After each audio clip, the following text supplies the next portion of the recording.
31 اکتوبر وہ خاص دن ہے جس میں برطانیہ سمیت دنیا کے بیشتر ممالک شام سے لے کر 1 نومبر کی رات تک ہیلووین کو بڑے اہتمام سے مناتے نظر آتے ہیں، جن میں نوجوان لڑکے لڑکیاں بھی ڈراؤنے اور مختلف اقسام کے عجیب و غریب لباس پہنے اور نقاب چہروں پر چڑھائے گلیوں میں گھومتے دیکھے جا سکتے ہیں،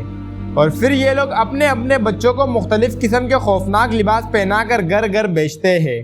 اور تلقین کرتے ہیں کہ جاؤ ہر گھر سے کچھ نہ کچھ مانگ کر آؤ۔ یوں بچے جاتے ہیں اور گھر گھر جا کر کہتے ہیں کہ ٹرک اور ٹریٹ، یعنی یا تو کوئی ٹافی یا چاکلیٹ نکالو اور ان کو دو، یا پھر ان کی کسی بھی طرح شیطانی شرارت کے لیے تیار ہو جاؤ، جو کہ نہایت سنگین بھی ہو سکتی ہے۔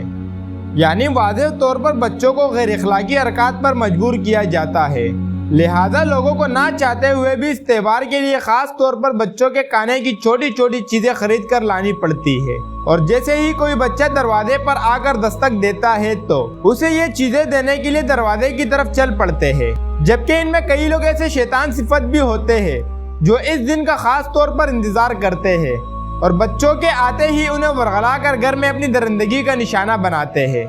دوستو، اس تہوار کی تاریخ 2000 سال پرانی ہے۔ مورخین کے مطابق 2000 سال پہلے یورپی ممالک میں ایک ساوین نامی تہوار منایا جاتا تھا، جس کا مقصد گرمیوں کے اختتام پر فصل کی کٹائی اور سردیوں کی تیاری کے موقع پر جشن منعقد کرنا ہوتا تھا۔ یعنی یہ تہوار شکر گزاری کے طور پر منایا جاتا تھا، لیکن پھر یہ دن ارتقائی منزل طے کرتے ہوئے کچھ ہندوازم اور کچھ ہالین اور کچھ یونان کے فلسفوں سے متاثر ہو گیا۔ ہیلووین کو پہلے ہولوین نام سے بولا جاتا تھا، اور ہالالویا ایرانی کا لفظ ہے جس کا مطلب ہے الحمدللہ، یعنی یہ پہلے شکر گزاری کا دن تھا، اور اس دن میں دن کو روزہ اور رات بھر شکرانے ادا کیے جاتے تھے۔ اس کے بعد نہایت چالاکی کے ساتھ اس دن کو اس عقیدے سے جوڑ دیا گیا کہ 31 اکتوبر کی رات کو زندہ اور مردہ لوگوں کی دنیا کے درمیان موجود حد ختم ہو جاتی ہے اور مردہ لوگوں کی روحیں زندہ لوگوں کی دنیا میں آ جاتی ہے، لہذا اپنے مرحوم رشتہ داروں کی روح کو سکون پہنچانے کے لیے یہ لوگ رات کے وقت لکڑیوں کے آلاؤ جلا کر اس کے گرد اکٹھے ہو جایا کرتے تھے اور اس آگ کے گرد فصلیں جلاتے اور جانوروں کی قربانی بھی دیتے۔ اس موقع پر ان کا لباس بھی بہت عجیب و غریب ہوا کرتا تھا۔ عمومی طور پر یہ لباس کسی مرے ہوئے جانور کے سر اور کال پر مشتمل ہوتا تھا۔ وقت کے ساتھ ساتھ اس تہوار کا نام ہیلووین پڑ گیا اور لوگوں نے جانوروں کی کال اور سر پر مبنی لباس کو مختلف قسم کے عجیب و غریب ملبوسات سے بدل دیا۔ آج ہیلووین کے موقع پر خوفناک سے خوفناک حلیہ بنانے کی کوشش کی جاتی ہے۔ امریکہ میں اس تہوار کا آغاز اس وقت ہوا جب آئرلینڈ کے باسی امریکہ میں آباد ہوئے تو اپنے ساتھ خوفناک ماسک اور خوفناک حلیے تمام چیزیں لائے، اور اس تہوار والے دن چہرے پر ماسک پہن کر اپنے ہمسایوں اور آس پاس کے لوگوں کو ڈرا کر لطف اندوز ہوتے تھے۔ پھر ان کی یہ شرارتیں 1930 تک عذاب بن کر رہ گئی۔ یہ لوگوں سے اپنے خوفناک حلیے بنا کر مختلف چیزوں کا مطالبہ کرتے، اگر انہیں وہ چیزیں نہ دی جاتی تو یہ کسی حد تک جا کر ان کا نقصان کرتے اور انہیں تنگ کرتے، لیکن پھر آہستہ آہستہ اس تہوار پر مختلف پابندیاں لگی اور اسے پرسکون تہوار کے طور پر منایا جانے لگا۔ لیکن یہ تہوار پرسکون ہونے کے ساتھ ساتھ اپنے اندر بچوں کے لیے اخلاقی طور پر نہایت نقصان دہ ثابت ہوا، کیونکہ اس موقع سے فائدہ اٹھانے والے درندہ صفت لوگ بھی موجود ہیں جو بچوں کو ورغلا کر ان کے جذبات سے کھیلتے ہیں اور ان کو اپنی درندگی کا نشانہ بنا کر واپس بھیج دیتے ہیں۔ حالیہ سروے کے مطابق یہاں تک معلومات ملی ہے کہ امریکہ میں اس تہوار والے دن یا اس سے پہلے اور بعد میں سب سے زیادہ بچے غائب ہوتے ہیں، جن کا کچھ پتہ نہیں چل پاتا کہ وہ کہاں گئے۔ ان میں ان بچوں کی اکثریت ہوتی ہے جو ہیلووین منانے کے لیے زیادہ بھاگ دوڑ کر رہے ہوتے ہیں،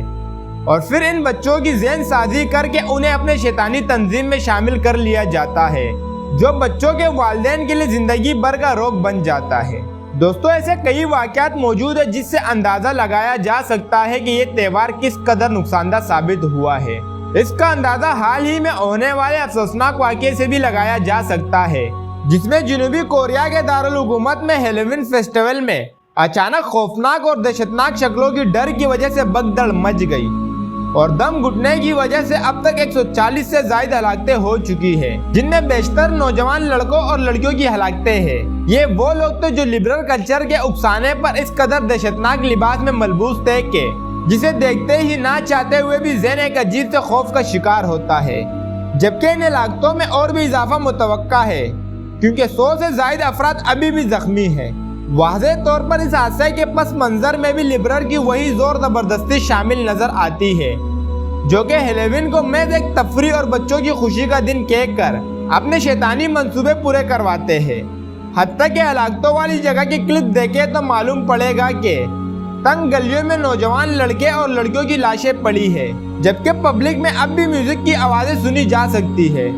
یعنی ایک طرف لوگ چیخ رہے مر رہے ہیں، لیکن ہوٹل اور کلب کے مالکان شیطانی منصوبوں کی تکمیل میں مرتے انسانیت پر آنکھیں بند کیے ہوئے ہیں۔ دنیا کے ایک خطے پر یہ بے حسی اور دوسری جانب اسلام کے ٹھیکیدار کہلانے والے سعودی حکام کی جانب سے ہیلووین منانے کا اہتمام بھی زوروں پر ہے۔ حال ہی میں وائرل ہونے والی تصاویر واضح طور پر آل سعود کا اصلی چہرہ دکھا رہی ہے جو ان کے چہرے والے ماسک کے نیچے چھپا تھا۔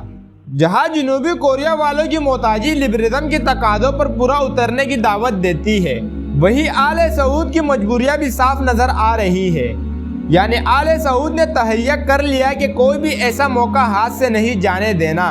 جس سے ثابت ہو کہ کفار ان کی پشت پناہی کر رہے ہیں، اور یہ بات آج سے 1400 سال پہلے خاتم النبیین حضرت محمد صلی اللہ علیہ وآلہ وسلم کی جانب سے بیان کر دی گئی۔ حدیث میں بتا دی گئی تھی کہ روایات میں آتا ہے کہ حضرت محمد مصطفیٰ صلی اللہ علیہ وآلہ وسلم نے ارشاد فرمایا،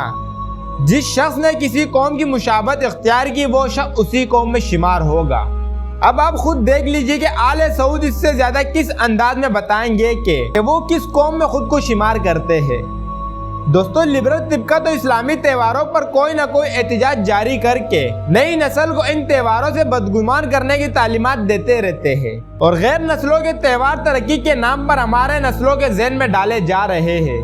جبکہ ترقی، مزہ اور تفریح کا نام دے کر ہیلووین کو مسلم معاشرے میں جگہ جگہ عام کرنے کی کوشش کی جا رہی ہے۔ بچوں کی صلاحیتوں کو نکارنے کا نام دے کر ہیلووین کے نام پر مسلمان بچوں کے ذہنوں کو خراب کیا جا رہا ہے۔ لہذا دوستو، ضرورت اس امر کی ہے کہ اپنے بچوں کی تربیت، اپنے نظروں کی حفاظت اور سب سے بڑھ کر اسلام کے قلعے کی حفاظت کی جائے۔ اور آخر میں دعا ہے کہ اللہ تعالی ہم سب کا حامی و ناصر ہو۔ آمین ثم آمین۔